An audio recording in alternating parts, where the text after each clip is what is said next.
say there's a new normal, putting 2 police officers in every patrol car for every shift. The changes in policy come after the recent violence against law enforcement. ABC 17's Dan Messinio joins us live right now from police headquarters. And Dan, Chief Burton says it's too dangerous for one officer to be riding alone.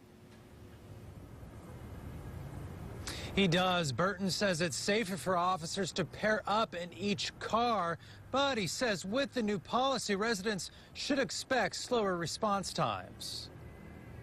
The recent high-profile cases of violence against law enforcement has prompted a new normal for the Columbia Police Department. The one-officer unit is a thing of the past. I think that a few weeks ago, I actually asked the patrol commander to double up all patrol elements that are out there.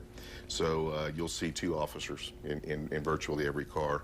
Columbia Police Chief Ken Burton says after the violence in Ferguson, the department started experimenting with 2 officers in each cruiser, but only during the overnight shift.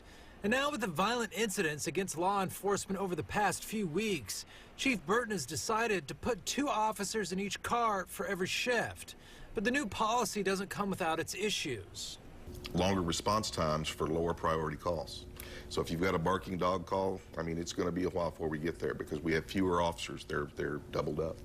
I looked through the most recent law enforcement fatality statistics, and despite the highly publicized shootings as of late, the National Law Enforcement Officers Memorial Fund reports that overall, law enforcement deaths are down this year. That includes those killed by firearms.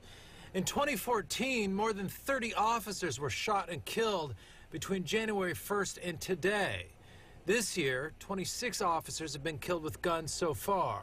It's just too dangerous to let one officer out there by themselves. Backup's too far away. So I feel better with having 2 officers in the car, and so we've been doing that now for a few weeks.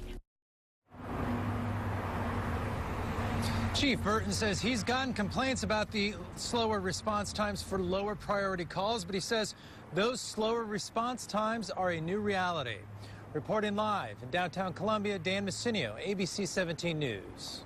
Thank you, Dan. We talked to Jefferson City police officials about CPD's new policy. JCPD says it did have a discussion about doubling up officers and have decided it's unnecessary at this point, but we're told that that could change in the future. The Columbia